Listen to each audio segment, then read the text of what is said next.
Praise the lord. అందరికీ ఉండే బైబిల్‌లో ఒక ప్రశ్న ఏంటంటే, ఆ చెట్టు లేకపోతే హవ్వ, ఆదాము పాపం చెయ్యదు కదా! బాధలు, శాపాలు, మరణం కూడా ఉండేవి కాదు.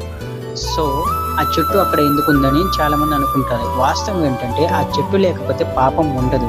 కానీ ప్రేమ కూడా ఉండదు. ఎందుకంటే నిజమైన ప్రేమ అనేది ఎంపిక ఉన్నప్పుడు మాత్రమే కనిపిస్తుంది. ఎంపిక లేకుండా చేసే విధేయత బలవంతంగా చేసే పని అవుతుంది. అది ప్రేమ కాదు. దేవుడు మనల్ని రోబోట్స్‌లా కాకుండా స్వేచ్ఛతో ప్రేమించగలవారిగా సృష్టించాడు. ఆ చెట్టు ఒక శిక్ష కాదు. అది ఒక నమ్మకానికి సింబల్. నన్ను నమ్ముతావా? లేక నీ మనసు నమ్ముతావా? అని దేవుడు అడిగిన ప్రశ్న.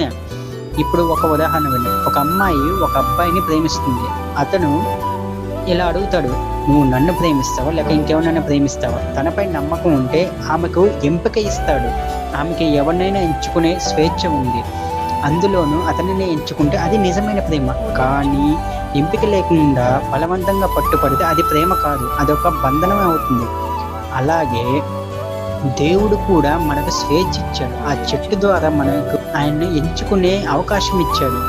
వారి అభిప్రాయాన్ని ఎంచుకున్నారు. అక్కడే ఉండే పాపం లోపొచ్చింది.